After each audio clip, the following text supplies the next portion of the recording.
নদিয়ার শান্তিপুরের 12 নম্বর জাতীয় সড়কে ভয়াবহ দুর্ঘটনায় মৃত্যু হয়েছে 3 জনের। জানা গেছে শিবানন্দ পোদ্দার নামে বারাসাতের এক বাসিন্দা তার একটি ছোট হাতি করে কৃষ্ণনগরের উদ্দেশ্যে যাচ্ছিলেন। মঙ্গলবার ভোরে শান্তিপুর বাবলা বাইপাস 12 নম্বর জাতীয় সড়কে দাঁড়িয়েছিল একটি পণ্যবাহী লরি। তখনই সেই ছোট হাতিটি লরিটিকে সজোরে ধাক্কা মারে। ঘটনাস্থলে মৃত্যু হয় গাড়ির মালিক শিবানন্দ পোদ্দার সহ তার চালক ও খালাসি।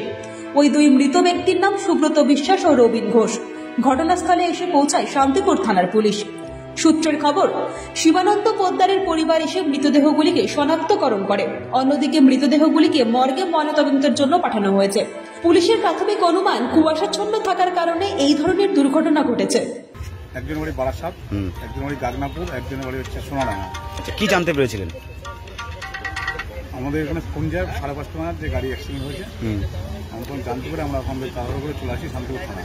আচ্ছা, এখানে দেখি 3 জনই ডেট হয়ে গেছে, থানাতেই আছে। কোন গাড়িতে ছিল ওরা? ওরা ছিল 2 গাড়িতে। আচ্ছা, কি ধাক্কা কি নিয়ন্ত্রণ হারিয়ে মেরেছে? নিয়ন্ত্রণ হারিয়ে ধাক্কা মেরেছে। মানে কুয়াশার কোনো কারণ ছিল? সেটা নিশ্চয় হতে পারে, কোনো কারণ আমরা তো দেখিনি সেটা। কি নাম তাদের যারা মারা গেছে? একজনের নাম শিবানন্দ পোদ্দার, আর বাকি দুজন? বাকি 2 জন আছে, ঠিক সঠিক নাম জানি না। আচ্ছা, আপনি কি তার পক্ষ থেকে এসেছেন? আমি শিবানন্দ পোদ্দার পরিবারকে খবর দেওয়া হয়েছে? হ্যাঁ, সবাই জানে। নদিয়া থেকে মাধব দেবনাথের রিপোর্ট, আজ বাংলা।